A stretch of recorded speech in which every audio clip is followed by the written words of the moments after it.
evolución de la pandemia, las medidas que se están tomando para enfrentarlas, algunas leves mejoras en las cifras ha anunciado el ministro, bueno, se verá así. Estamos junto a la académica de la Universidad de Chile, ex ministra de Salud también, Soledad Barría. Bienvenida a MOL TV, ¿cómo está? Hola, muy buenos días, tarde casi ya. Sí, aquí, contenta de poder comunicarnos con ustedes. Bueno, justamente como le mencionaba ayer y hoy, el ministro París en el reporte ha anunciado una leve mejora en la cifra, pese a que todavía no se puede cantar victoria. ¿Usted comparte? Es muy importante no cantar victoria. Estamos en medio de la tempestad todavía. La verdad es que no sabemos si estamos en el pic, o sea, en la parte de arriba de la curva. Eso solo lo vamos a saber una vez que efectivamente de forma sistemática se vaya descendiendo en la curva. Entonces eso no es posible saberlo ahora. Es muy, muy importante extremar las medidas de que cada uno de nosotros se sienta convocado a mantener las medidas de distanciamiento físico, de lavado de manos, y también que se extremen las medidas, yo creo, de cuidado de no hacer trabajar a los trabajadores que hoy día uno ve que están y que no son de necesidades indispensables. Yo creo que ahí también todavía hay un llamado a la sociedad respecto a parar todo aquello que no sea absolutamente indispensable, Bárbara. Justamente en esa línea se han generado discusiones, porque si bien hemos tenido unas leves mejoras en la región metropolitana, no podemos decir lo mismo de regiones. Y también vinculado a lo que usted menciona, a que la baja de la movilidad no ha sido como se busca, pese a la cuarentena. Así es, la verdad es que como simple ciudadano uno ve incluso en los diarios, ¿no es cierto? El otro día veía justamente en el Mercurio, había una foto de unas personas arreglando en la calle, o sea, en la comuna de Santiago, habían unas poniendo plantitas en la mitad de una subida de los vehículos. Entonces uno dice, a ver, ¿de qué estamos hablando? Necesitamos de verdad que todos y cada uno, y especialmente aquellos que tienen responsabilidad sobre varias personas, tomen este asunto con absoluta responsabilidad. Yo creo que el gobierno ahí tiene que exigir un mayor cumplimiento de efectivamente de que sea solo los empleos de primera necesidad los que tengan que salir, porque los trabajadores van a tener que salir cumpliendo las órdenes de su empleador. Entonces yo creo que aquí falta un esfuerzo todavía muy importante respecto a cautelar que no se haga trabajar a las personas que no son estrictamente necesarias.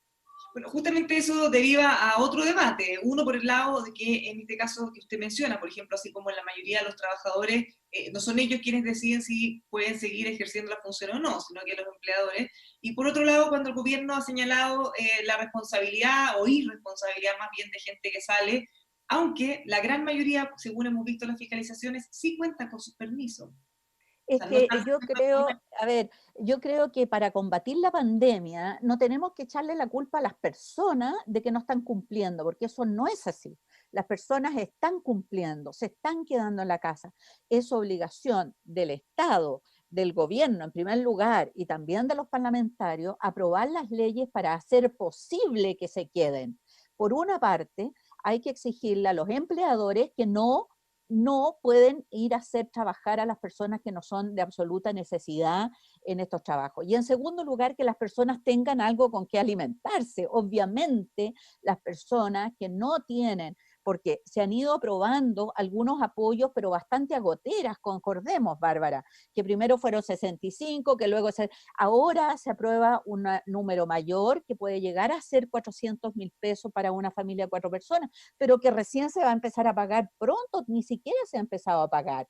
Entonces, las personas tienen que poder cumplir quedándose en la casa porque van a tener asegurada la alimentación y también poder cumplir porque el empleador no los obliga a seguir trabajando de tal manera que efectivamente puedan hacer el distanciamiento físico y la cuarentena que estamos solicitando, Bárbara. Bueno, justamente se había anunciado que hoy se comenzaba a pagar el ingreso familiar de emergencia. Hay muchos casos todavía que la gente va a tener que apelar, buscar la forma en hacerse esos ingresos. Pero en el caso de los trabajadores esenciales, ¿le parece a usted ahí que habría que hacer algo un poco más severo? Se habló de restringir, se habló de un catálogo, después el gobierno dijo que en realidad no lo iba a hacer de esa forma, pensando en qué van a ser catalogados como servicios esenciales y cuáles no. Eso podría ser una discusión quizás bastante subjetiva también. Sí, pero es urgente. O sea, no puede ser de que el gobierno se abstenga de regular aquello que es indispensable de ser regulado. No puede la gente estar arreglando las calles, no puede la gente estar poniendo jardines.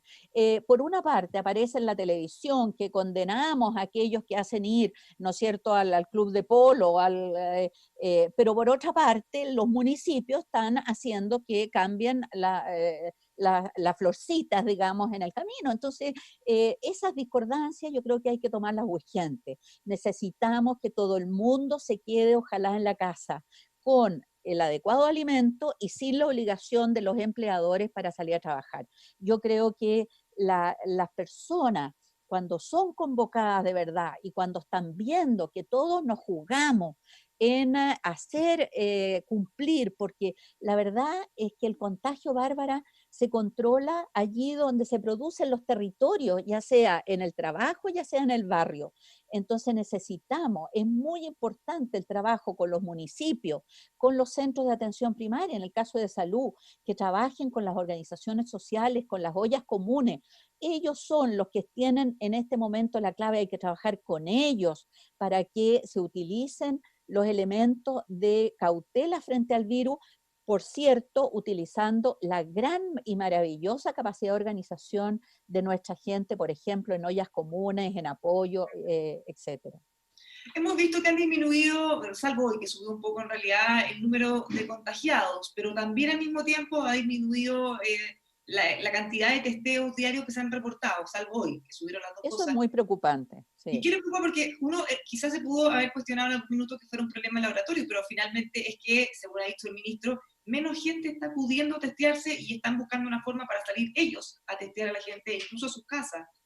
¿Cómo A se ver, debería hacer? yo creo que es importante que la atención primaria salga a testear a lugares específicos. Eso forma parte de un control de cualquier pandemia. Es indispensable que la atención primaria vaya a testear en lugares colectivos donde hay mayor riesgo de contagio, por ejemplo, en las cárceles, por ejemplo, en hogares de ancianos, en hogares de cename. Eso es muy importante que se vaya a testear a esos lugares para, si hay algunos contagiados, inmediatamente poder aislarlos, ¿no es cierto? Y que no sigan contagiando a estos grupos. Entonces, eso es muy importante. En segundo lugar, tiene que distribuirse adecuadamente la capacidad de test en la atención primaria. Hay muchos lugares en la atención primaria que no se está haciendo suficiente test porque no se dispone de ellos. Entonces, esto es lo mismo que las residencias sanitarias, Bárbara. Se dice no se ocupan las residencias, pero es que no se han entregado los cupos a los centros de atención primaria. En esta comisión que tuvimos como universidad, con el colegio médico, los alcaldes, donde se hizo un documento con propuestas súper concretas para destrancar, destrabar el problema que estaba habiendo con atención primaria. Uno de los temas relevantes son las residencias sanitarias. Los centros de salud familiar tienen que tener la información de a dónde derivar inmediatamente. Entonces, llega una persona con síntomas, ni siquiera es necesario hacerle la famosa PCR, porque los síntomas mandan, se le hace la licencia por 14 días e inmediatamente se aísla esa persona, si no puede en su casa, en una residencia. Pero para todo eso, la información tiene que estar en los centros de atención primaria. Y hasta ahora no ha estado, o sea, no ha sido suficiente la cantidad de test, por una parte en atención primaria, y por otra parte la atribución para hacer las licencias, y en tercer lugar, el número de cupos de estas residencias sanitarias que son muy importantes.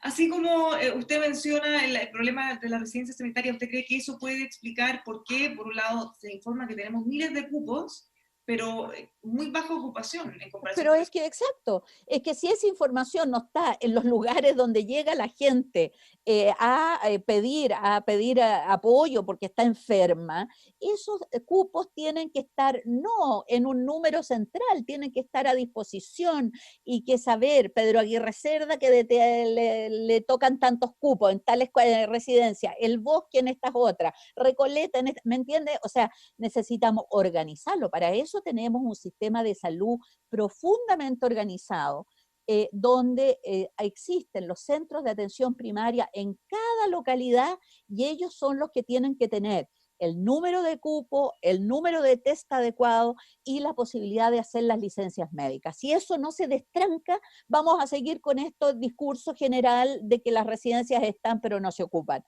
Hay mucha gente que las necesita, Bárbara, y las necesita hoy, ahora, ya. Pensando también en la estrategia, desde que se hace el test y lo que viene después, la trazabilidad también es un factor muy relevante. ¿Cómo estamos en eso? ¿Han sido suficientes los esfuerzos que se han hecho, incluso incrementando el personal, o todavía nos falta por mejorar eso?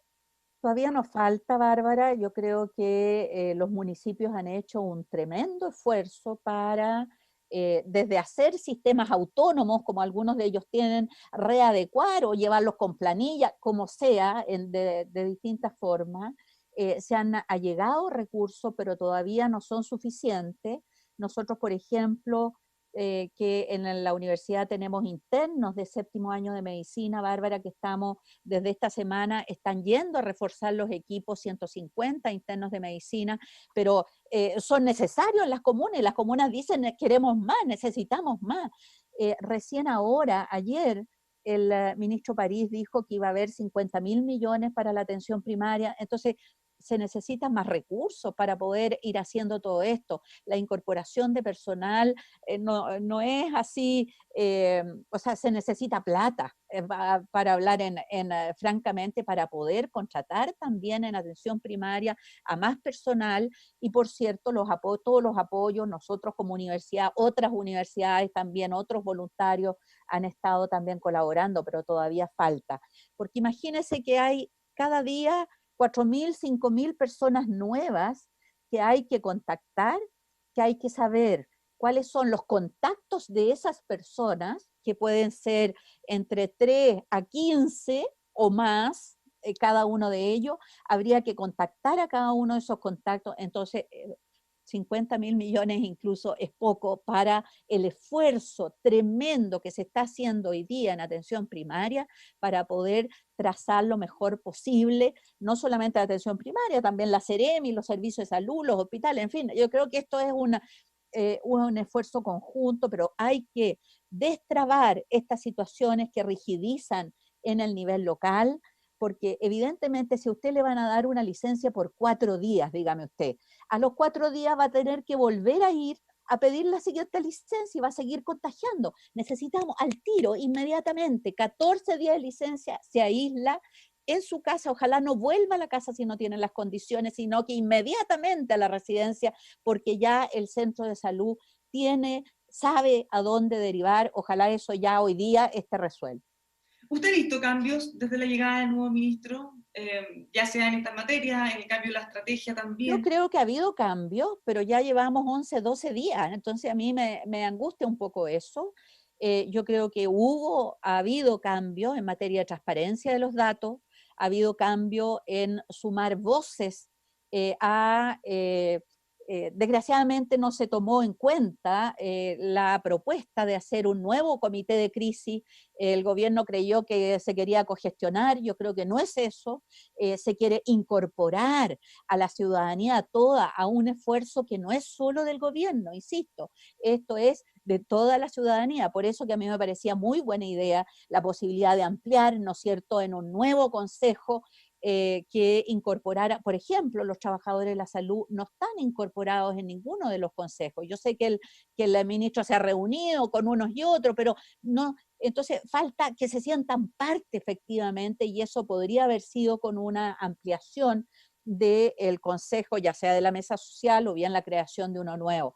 Yo creo que ha habido cambios, pero todavía falta mayor decisión en los recursos, O sea, ayer se anunció que iban a venir recursos, pero cuando esto se hagan realmente efectivo, se necesita más decisión en destrabar estos elementos prácticos de, por ejemplo, la residencia sanitaria, en que se puso un nuevo énfasis en la residencia que no estaban en la era Mañalich, ¿no es cierto? Y eso está muy bueno, pero hay que hacerlo operativo, y para eso mi recomendación es que trabajen con la organización del sistema, con los servicios de salud, no solamente con la Seremi, sino que con los servicios de salud, con las direcciones de atención primaria, con los centros de atención primaria. Chile tiene un tremendo potencial en su sistema público, y esa es nuestra mejor defensa en este momento en que estamos muy aproblemados. ¿Usted cree que la propuesta por parte de la oposición de que era necesaria una co-gobernanza de la pandemia de alguna manera pudo haber puesto quizá al ministro o al gobierno, ¿cómo podríamos decir?, más a la defensiva respecto a poder incorporar a más actores? Es que yo creo que no es una, o sea, no se le estaba pidiendo que renunciara el Ejecutivo, y el ministro de Salud es la autoridad sanitaria y tiene que conducir. De eso no cabe ninguna duda, no cabe ninguna duda. Pero necesariamente tienen que incorporar a otro en esta dimensión de la crisis. Entonces, el cómo se incorpora a otro, yo creo que fue mal entendido una vez más por el gobierno, creyendo que se quiere subir sobre sus atribuciones. No es eso lo que se está pidiendo. Algunos lo plantearon así Incorporémonos. directamente. No, yo creo que no, eso es su interpretación, mi interpretación es distinta. Yo creo que aquí se trata de efectivamente poder proponer, poder sumar. Por ejemplo, si no nos hubiéramos demorado 3 meses en aprobar los 100.000 pesos hasta 4 personas que se aprobaron ahora. A lo mejor habríamos podido tener, ¿no es cierto?, cuarentena hace 2 meses y medio. Otro gallo cantaría. Entonces no siempre tienen que ponerse a la defensiva. Si aquí todos nos sentimos parte de este país, necesitamos todos ponernos responsablemente. Claramente la conducción es del Ejecutivo, pero tiene que escuchar las voces de los que están proponiendo soluciones, propuestas, para que avancemos entre todos. Aquí no está la voluntad de sacar pequeñas cuentas políticas, como parece ser la apreciación del gobierno. Yo creo que estamos en un momento muy difícil. Han fallecido más de 7.500 probablemente compatriotas. Se están muriendo nuestros trabajadores de la salud. Entonces aquí esto no es un juego politiquero, aquí necesitamos involucrarnos todos, porque cada día fallece un nuevo personal de salud que está poniendo el cuerpo, como digo yo, para que todo el mundo esté un poco más tranquila. Entonces necesitamos que el gobierno confíe en el personal de salud, confíe en la atención primaria, entregue los cupos de las residencias sanitarias a los equipos en los lugares locales y se trabaje con ellos para destrabar, y ellos a su vez con la comunidad, con las ollas comunes, con la junta de vecinos, con toda la comunidad que está hoy día también dando la pelea por el coronavirus. No es solo el Ejecutivo. Finalmente, el cambio de tema que también ha salido en los últimos días, el ministro París se ha referido a la urgencia, a la necesidad de sacar adelante la reforma de ISAPRE. Incluso él fue un paso más allá y ha señalado que deberían limitarse sus ganancias y así poder hacer un cambio mayor. ¿Qué le parece a usted eso y cómo deberíamos...? Yo tomaría otras palabras que dijo él, que habría que ir más allá y hacer un solo sistema universal, y yo espero que solidario para todos y todas. Lo que ha quedado demostrado con esta pandemia, Bárbara, es que aquí no nos sirve tener dos sistemas, uno para unos y otros para otros. Necesitamos un sistema público capaz de responder efectivamente de manera digna, adecuada para todos y todas los chilenos. Yo espero que después podamos discutir. No me parece que sea el momento de discutir ahora esa reforma, sino que yo espero que una vez que aprobemos la nueva constitución en octubre. Ya, pero ¿le parece que las reformas que se han presentado hasta ahora entonces no estarían en la línea correcta para No, reformar NASA y SAPRE? no, para nada.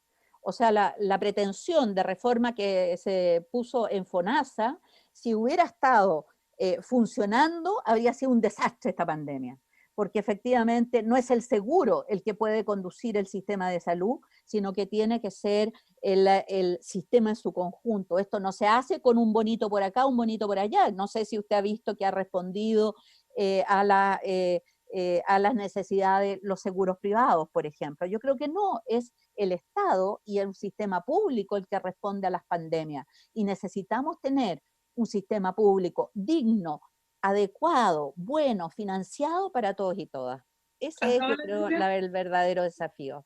y ahora como última pregunta, hasta ahora la altura, considerando que además todos los esfuerzos que se han hecho para convertir camas, para poder atender a la gente con todos los costos, también humanos que eso ha significado, Perdón, no le escuché el comienzo de la pregunta. si, ¿cómo encuentra usted que ha funcionado el sistema público para poder enfrentar también el privado, que se ha unido en el fondo, para poder Solo enfrentar se la... ha unido, sí, solo se han unido las camas críticas, no se ha unido todo el sistema. Y yo creo que esa es parte de los problemas, porque hoy día el atochamiento de camas no es solo de camas críticas, sino que hay un atochamiento de camas en general, con sistemas, por ejemplo, de oxígeno, y se está recurriendo a una hospitalización en los consultorios que no debiera ser, debiera hospitalizarse mucho más en camas básicas, por último, en las distintas redes privadas o de mutuales u otras, pero eso van a estar en mejor condición que en los consultorios. Finalmente, yo quiero decirle que el sistema público ha respondido bien.